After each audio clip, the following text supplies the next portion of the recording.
people have to push themselves harder to be able to differentiate themselves from stuff that can commonly be produced by this AI applications. Right? I cannot hold a computer to be accountable for a decision it makes. Right? Cannot.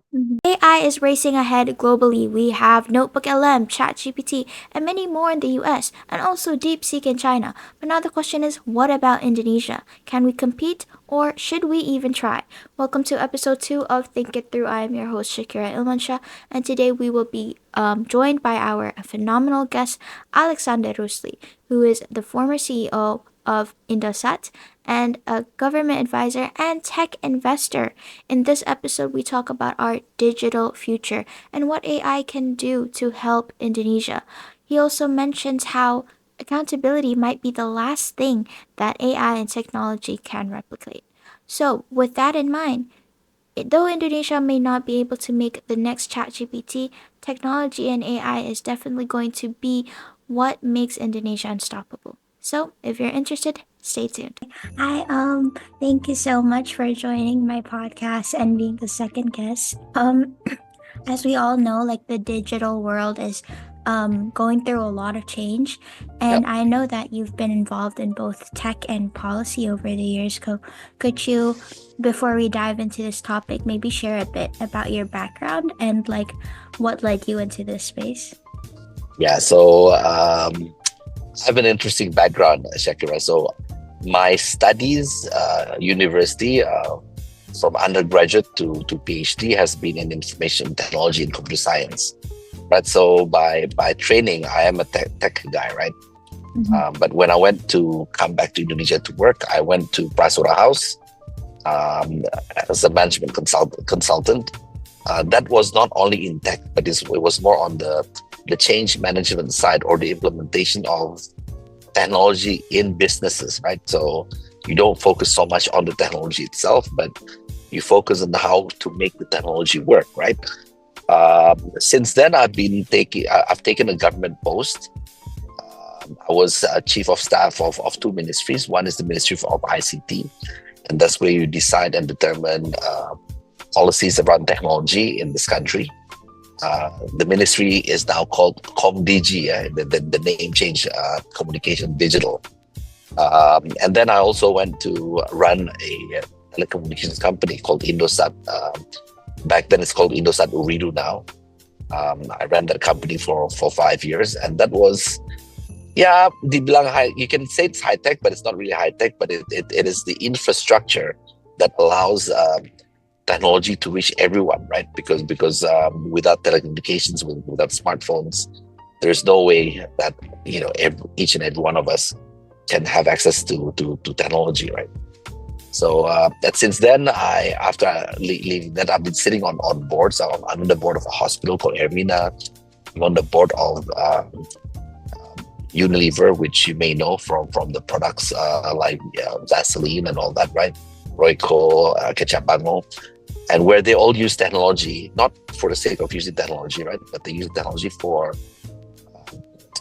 allow them to provide better service and products, right? Or distribute the products better, or make the products much more reachable, much more affordable, much more tastier, or suiting the taste palates of the population in a certain country like Indonesia, where they operate, right? If you probably noticed, the taste of certain products, although the same brand, in different countries, they have different level of sweetness, for example, because certain countries like it more, like it sweeter than other countries. They may be called X, right? But it tastes differently in other countries. So now and then since I left Indosat, I've been investing as well in tech companies. There's one company in the US. There's a few companies in Singapore. There's many companies in Indonesia. Some are what people call deep tech. It's really hardcore tech, and some are tech-based companies, or tech-based companies. Seperti ride-hailing like Grab or Gojek or Uber. It's not a deep tech company, because at the heart of it is a transportation business. But in actual fact, without smartphones, without the technology, then the way the business is run would be impossible, right? It's a tech enabled business, right? So that's a bit of my background, and thank you for inviting me. Thank you. So I'm actually really curious because as someone who's not really into tech, as you know, some of my friends who take like computer science, for instance, when I hear the word tech, I just think of those movies of people who are like hacking. But like, could you tell a bit about what does your day to day life kind of look like as someone who's in the industry? Yeah, but it's not like there's no real division of people who work in tech and don't work in tech nowadays, unless you're really, really deep tech in a country where deep tech actually exists. Like you work in the Silicon Valley, where you work for Intel, or you work for uh, Google, right? Where technology is really part of day-to-day life, right? But in countries like Indonesia, it doesn't work like that, right? In countries like Indonesia, you're driven by, yeah, okay, you as a someone who's dabbled with tech, I know a lot more how to use tech, right? But I don't think of using it as a tech. I use it to do other things, right? Just like you, you're doing this podcast 15, 20 years ago. A podcast would be something that, one, it's very expensive setup, right? Two, it's very difficult for listeners to tune in, right? Because how do you reach the channel of a person, right? Now people can listen to this podcast while they're in the car, while they're waiting in the MRT station, or in the MRT station, at home while cooking, or some of the more serious ones would be listening on their working desk, right, the table. But you don't think of it like, you don't think of it as a tech enabled thing. It's just normal to you, right? Podcast gitu ya. Nowadays, what do I need to do to run a podcast? I need a computer, a device with a good camera, right? Stable connection, right? And then, do you think about how other people are going to access? No, you would assume that people have Zoom, have Google Meet, or have whatever facility that you use, right? It's so ingrained as part of our lives, right? That you don't think of tech and non-tech, right? Where it still exists, that division are in places where it's very much in the forefront, right, of new technology. They're places where they're researching sensors for certain things, right? Then it would make a difference. Then you have to think about, okay, but like sekarang soccer, for example, I own a club, for example, and I own a club in Sumatera Selatan, Sriwijaya Football Club, right? People now have cameras on their bodies. Just part of that, you don't even think of that as tech, right? That's just the requirement of a soccer league, right? To have cameras in front of their bodies to be able to monitor the game, right? Is it any crazy tech? No, people just say that it's a video. The terminology is VAR. I forgot what it stands for, but it's basically a video that takes the game through the eyes of the player. So every industry has adopted the tech in their own spaces, right? What you're doing now would in the past be something that only radio stations can do, right? Broadcasters, but now you don't need a license. The barrier to entry is so low, right? Just if you have an idea, you can do it, and if you have something to say and it's loudly heard, people will listen. Okay, so tech is not always like what people think is divided from other sections, but it's more of like a tool that people utilize day to day now. Okay. Well, can you tell me a little bit about the word? So can I give you another example, right? Yeah. In the past, those who students in universities during my time, right, who would carry computers or laptops and all that, are only computer science students. Nowadays, every student has one, right? Every student has multiple devices, right? Do they think about it? Not really. It's just a way of life now, right? Yeah. So that's another example. Yeah. Okay, so like basically times have changed now. Yeah. So can you tell me what the word digitalization means? Because it's been thrown around, but like what does it actually mean? And maybe how does AI fit into all of this? Well, you have to separate AI with digitalization, right? Or Mm, digitization, or whichever term you want to use, right? But basically, um, the terminology that I use, at least, yeah, with digitalization, is the use of smartphones with individuals or in different parts of the business. That's where, because if you talk about digitalization, every device from the past, any kind of computer is actually digital. Um, the digital is the opposite to analog, right? And when you process information in the form of zeros and ones, it's digital, right? mm-hmm. How do people put music on the plates? Well, now they don't have plates anymore, right? They have hard disk or storage devices. It's in the form of zeros and ones, and 0 1 1 something makes the tone A, 0 0 1 1 1 1 makes the tone B, right? That's in opposite to, in the past, people stored things in an analog way, right? They itch, something on the plate to make it a sound, the sound come out in a certain way, right? So the word digital has been around for a long time, but the way I use the word digital in the common day-to-day conversation, the trigger is after smart devices is in most or everyone's hands, right? That empowers people to be part of this, so-called ecosystem that's connected, processing. You can process information or get information very fast from God knows wherever, right? That's at least my terminology in terms of the use of digitalization or digitization of an ecosystem.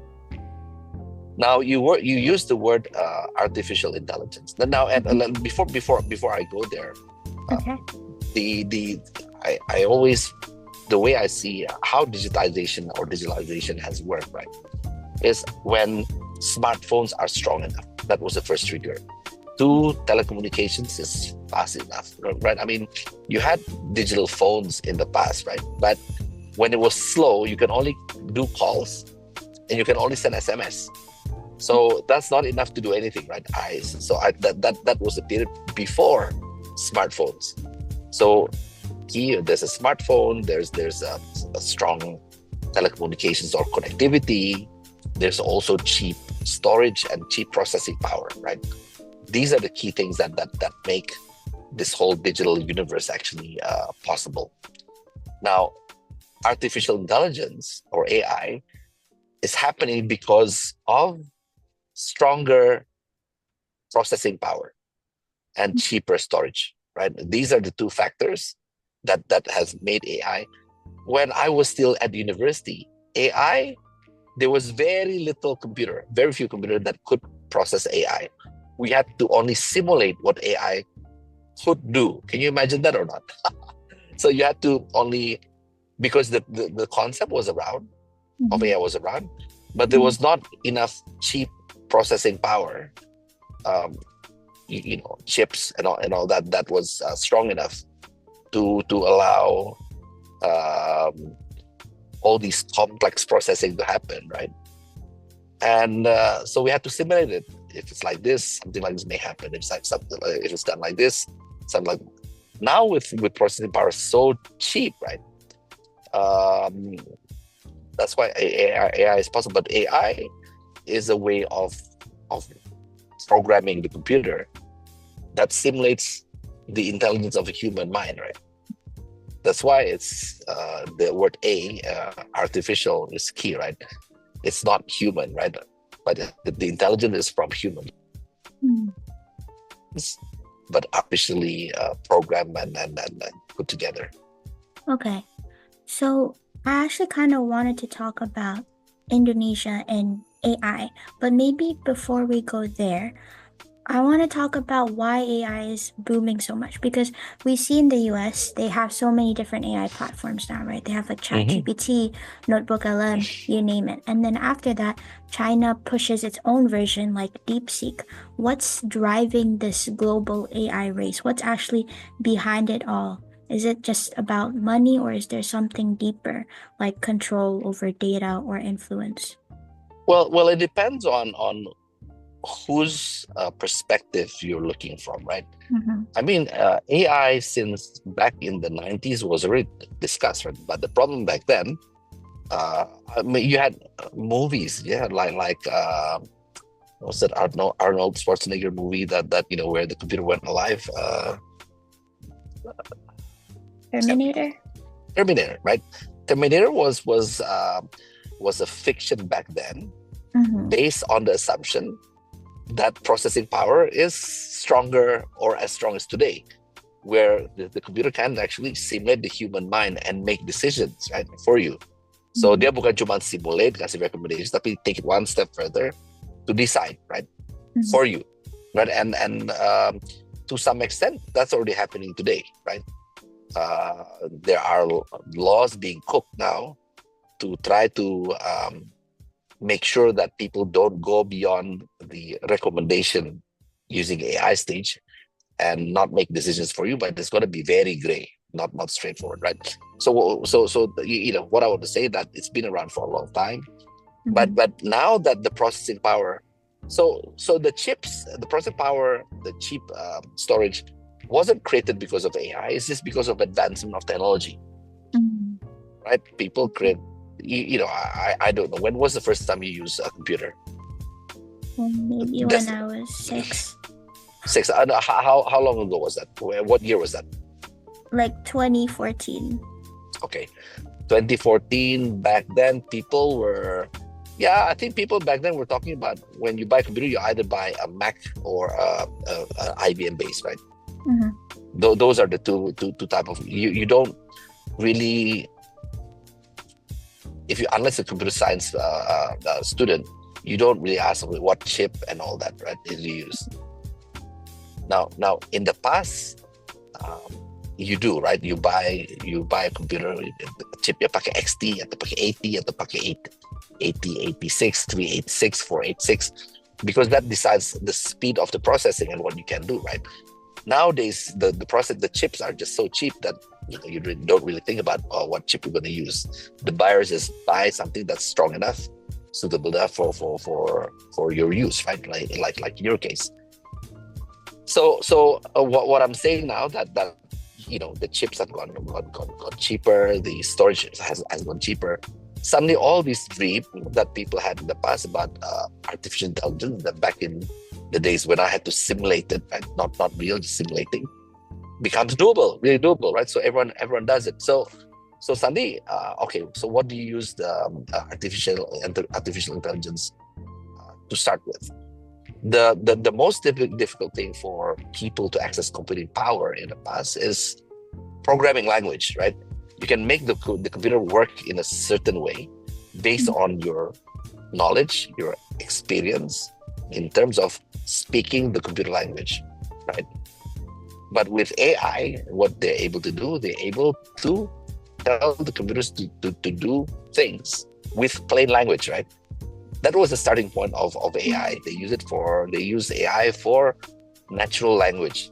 That's what they call it. They don't even mention the word now. It's just a given. But back then, there was a body of knowledge. There was a jurusan yang memang talking about natural language. How do you communicate with computers using normal language, like what we do today, right? It's just udah jadi dulu jurusan. Now it's just you just download the apps and off you go, right? It's just like that. So the technologists are doing this because they want to push the limit of what can be done, right? And then the politicians are saying, wow, okay, if we can actually empower our people in this way, we want to make sure that the same level of knowledge is not accessible by other countries, to ensure there's still always a gap between between our country and theirs in terms of benefit, right? So then they start to limit technology that can be exported. I mean, you don't hear this as much, but for example, computer security, since way back in the 90s, the algorithm itself, the way computers are secured, if it was developed in the US, cannot be exported to other countries, right? They have a limit of where these systems can be used, right? And with AI, what they're trying to do, they do not want, they want to make sure that, I mean, it's like companies, right? A company, you keep on fighting to become the best, and you become better by being able to differentiate yourselves with others, right? But with AI, if you talk about AI creates a level playing field, so everyone would be approximately the same level, right?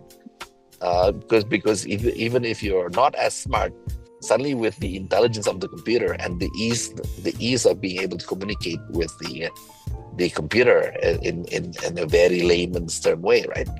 Suddenly you can actually generate results that would be as good as the results coming out from an intelligent, smart person, right? So that's why,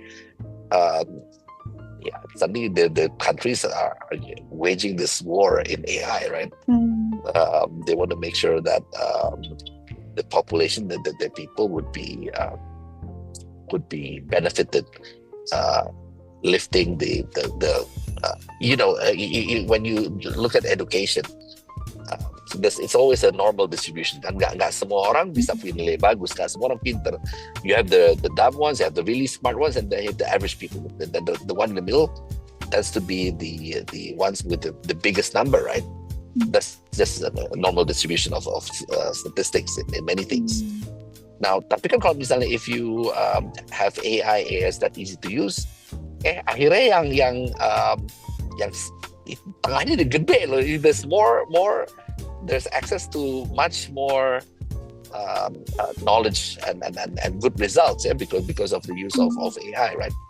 And countries who see themselves as being, the smartest and more advanced things, and now we are, there's a threat. Do we have the advantage anymore?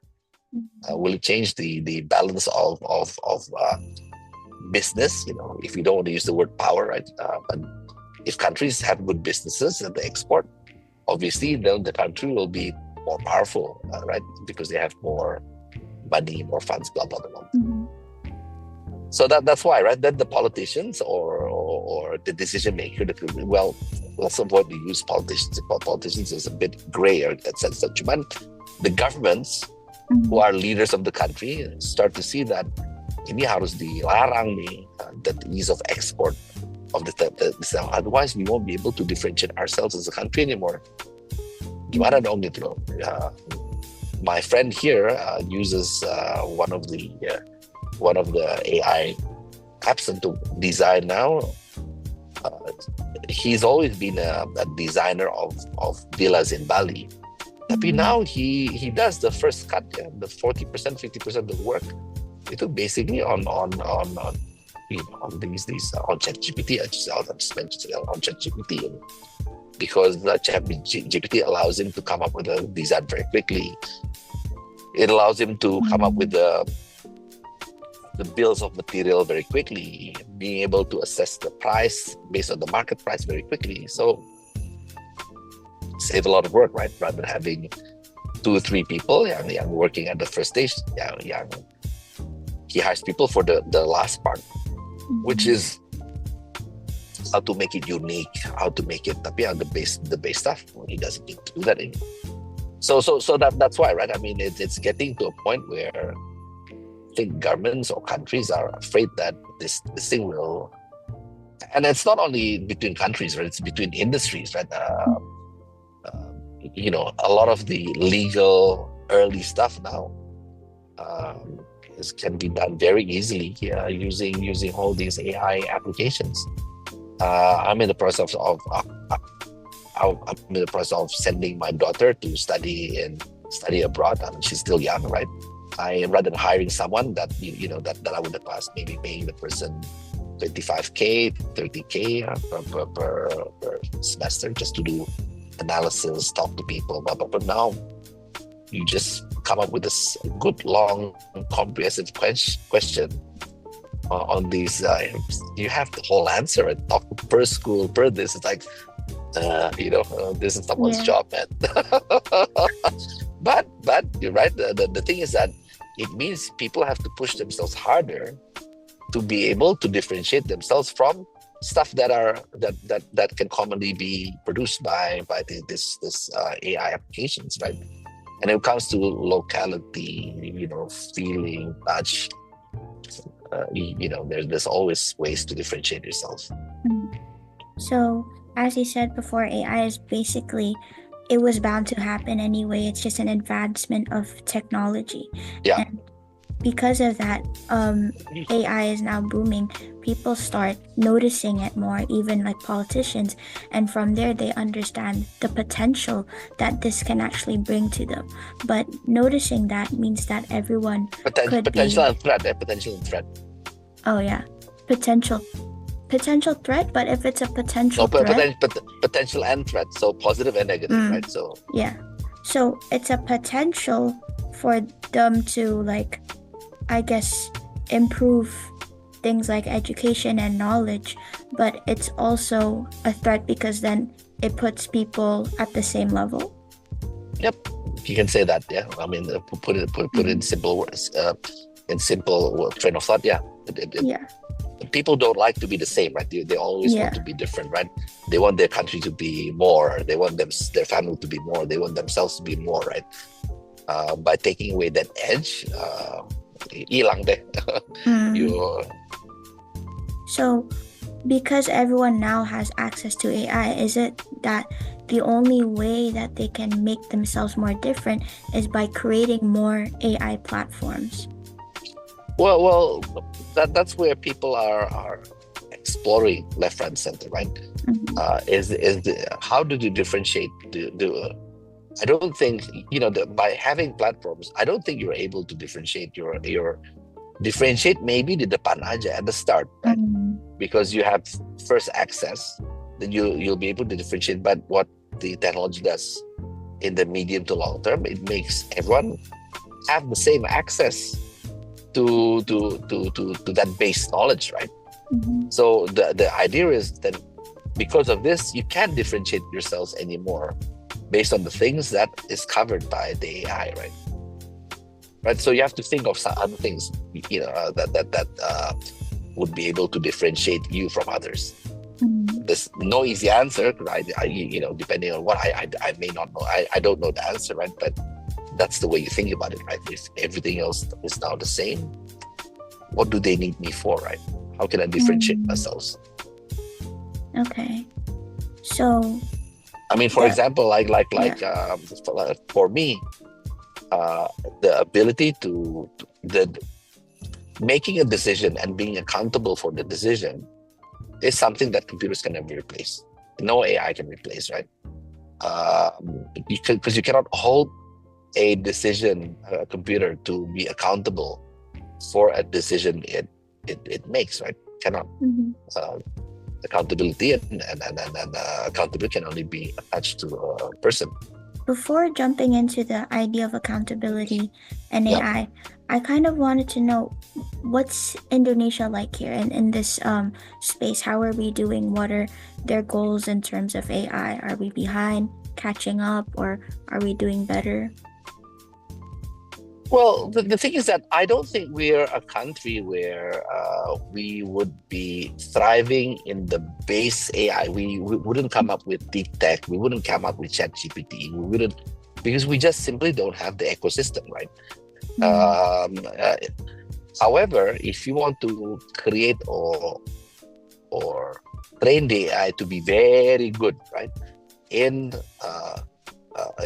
knowledge around distribution of food, distribution of education products, right?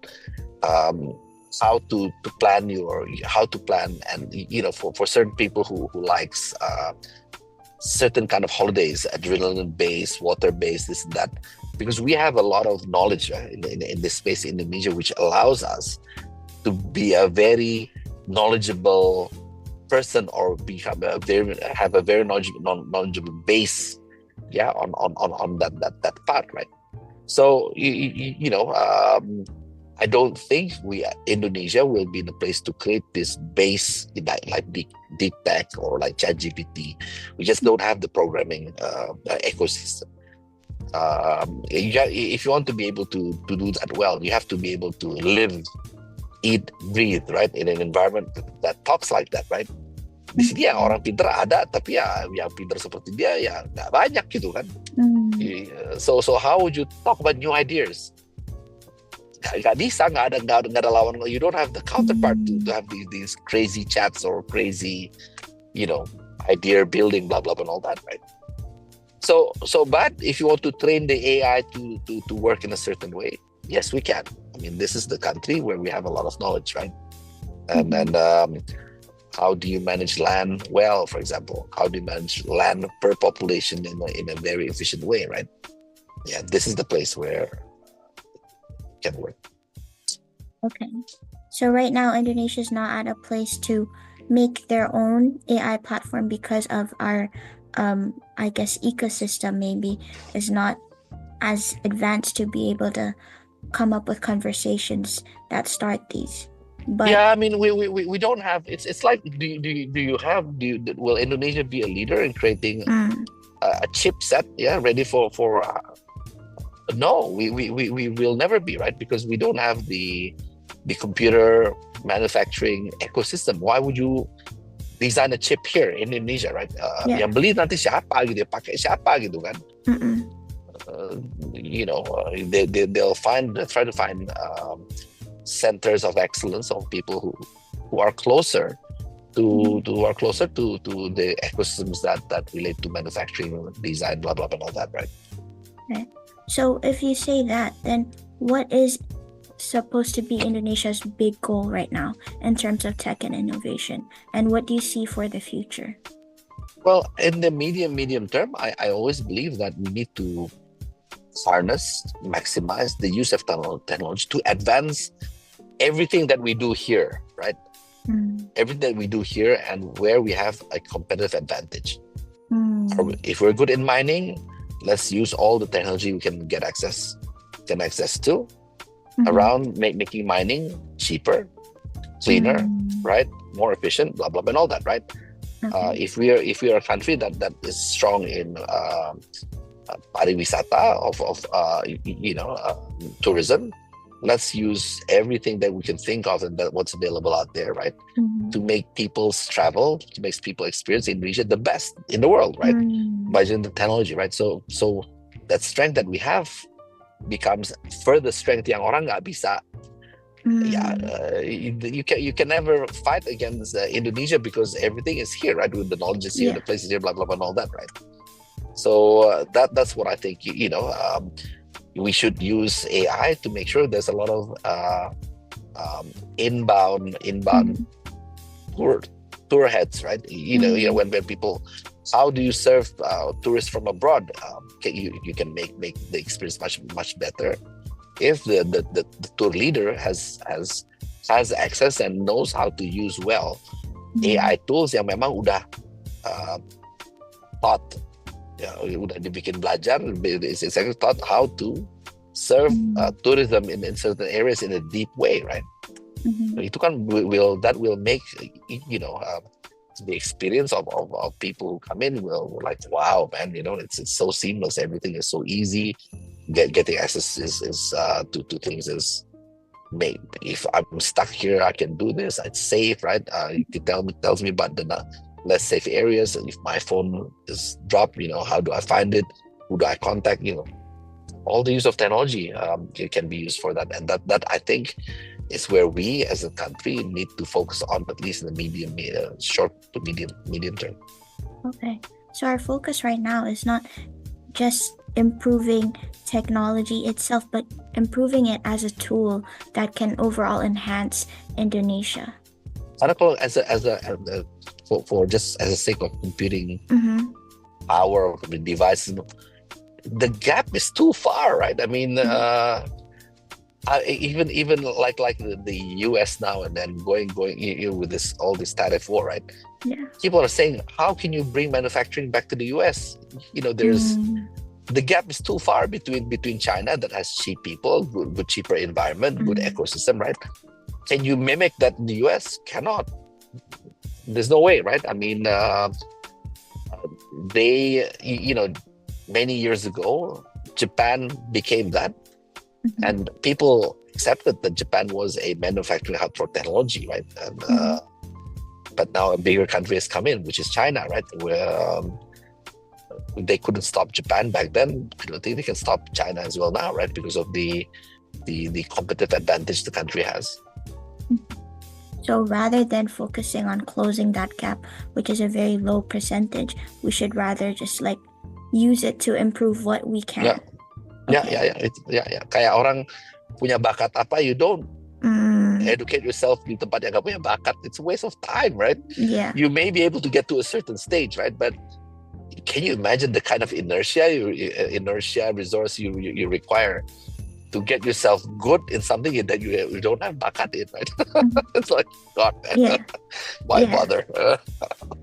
Okay. So my last question is more on the safety and security of AI because a lot of people really fear for it, right? Like you said earlier that oh, there's this job insecurity. What are your views on this? On like the fear that surrounds AI and does it create more job loss or does it create more job opportunities? This is I don't want to criticize people, right? But the Mm-hmm. reality is that change happens all the time, right? Yeah. Right. And when back in the UK, when batubara coal was found, right, and steam engine was found, right, Yeah. jobs on the floor, yeah, and suddenly things were automated, right? Yeah. Wow, people were making noise, blah blah blah blah blah blah. But yeah, then you have to accept and just deal with it. Yeah. I mean, nothing's going to remain stagnant, right? And then Mm-hmm. back then it was steam, then it was automation on the floor, right? Like now, if you have a manufacturing plant, Yeah. di Jawa Barat, if it's based on people, it won't make profit. Karena Mm-hmm. the upah minimum UMR di Jawa Barat is so high, right? Yeah. Jadi if you want to make your factory based on people yang kerja, yes, you have to Mm-hmm. move your factory to Jawa Tengah, Jawa Timur at the moment where the UMR is cheaper, right? So Mm-hmm. if you still have a factory here, it's going to be high tech. It's going to be a lot of machines, blah blah blah, and all Yeah. that, right? Um, Same thing here, right? Now the landscape is changing again. It's just going to change. I don't know how to comment on this, right? Yeah. You got no choice. Yeah. No choice. So it's just all part of industrialization, basically. Yes, yeah, yeah, When yeah, yeah, you're yeah. when you wanna become a higher economy, you have to move economic sectors, and that's just kind of part of the process. You always want to make things cheaper. You always want to be able to do things Mm-hmm. that you couldn't do in the past. You want to always have access to more market. You want to be. That's just that's Mm-hmm. the basic economic rule. You want to do Yeah. more, you get more profit, more this, more Mm-hmm. that, right? And then hence, those are just the implications of that, right? Yeah. So what do you think though about people like Elon Musk that say that oh we have to put a pause on AI development? Is this because of cybersecurity? Now, I think that's the debate about AI now. Mm-hmm. I'm in the US, US being the forefront of um, the use of AI that is visible at least, yeah, because Mm-hmm. the US talks about it, the China does it, but don't talk about it that much, right? So you don't Mm-hmm. know what's happening in the background. But the moral dilemma in this is when the computers start to make the decision for you, and you don't have the accountability anymore, right? So Yeah. where is that line supposed to be Mm-hmm. taken, right? I think that's the biggest dilemma. So when people say stop, go, do more, do less, right? At the moment, if you read deeper or try to understand more, it's always with that dilemma. People are still afraid of letting go the decisions because at that point in time, accountability itu ada siapa? Is it with the programmer? It's got it gets super complex, right? Mhm. Tapi you still want to make sure that if on the factory line ada barang rusak, you don't need a person to decide, ya itu decide barangnya rusak, then just throw it to one side, right? So, but the decision okay, tapi kan itu kan who's accountable for that? No one needs to be accountable based on the statistics. Okay Mhm. dong gitu ya. Tapi kalau misalnya you start to judge people in courts, right? And this one has to die, this one doesn't, right? And this person has to be sentenced in a certain way. Can you replace the judge, the jury, or kalau di luar jury, kalau di Indonesia, it's basically the judges with AI, which definitely can, right? Good and bad, it makes it less subjective. Mhm. Yeah, tapi if there's an element that's not in there and the system makes the wrong decision, siapa tuh yang accountable? Siapa tanggung jawab? Mhm. Okay. So how would you sum it up in terms of this I mean, accountability? I don't think there's an easy answer today. I think it's a Yeah. work in progress. I think we as humans will make mistakes. We'll push and retract where we think where it's appropriate. But I just don't think there's an easy answer today, right? I mean, you want to push the limits of what can be done. And if you start to limit it now, then you may not see the full potential, right? So I come from a technology background, so it's difficult for me to support govern first. I'm one of those who would say use technology to push the limit first. If it has adverse effect, then govern, then limit, right? There are others who would say govern first and then let the technology grow within the corridor. Having been in government in the past, I don't think one approach is superior than the others, but definitely the outcome of how creativity, innovation develops in a certain country, and beda. It's very different, right? It's very different. So it's all just a very, really complex topic. It's a complex topic, and it's like I mean, in the past, if people knew how coal can make the world the air dirty and all that, plus killing jobs, right, along the industrialization era, right?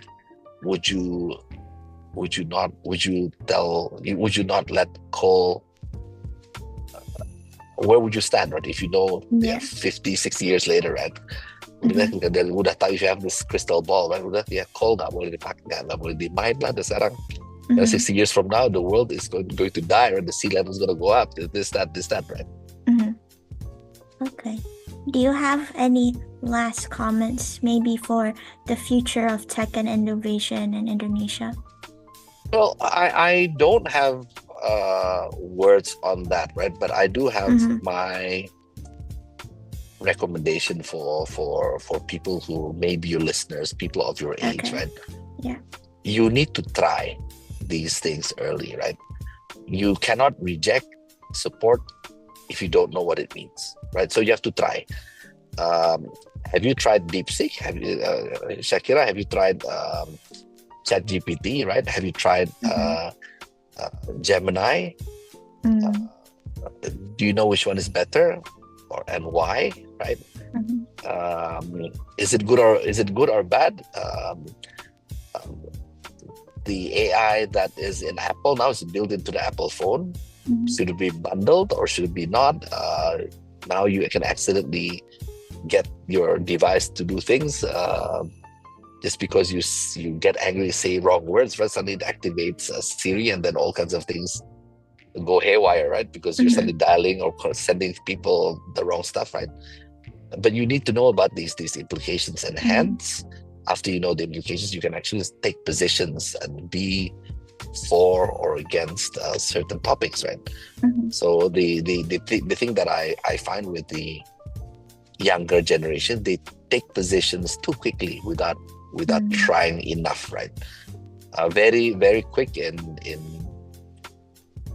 taking a position. Jadi presumptuous in a certain way. Be more open-minded aja and try, right? Unfortunately, trying is not, kadang-kadang harus bayar, kadang-kadang nggak harus bayar tapi capek juga, kadang susah gitu ya. But yeah, my every time I talk to an audience who ask me about this, I usually ask, berapa orang yang udah lu talking about this topic? How many of you tried this, right? Suddenly only 2 or 3 people know, right? I mean, how can you do this?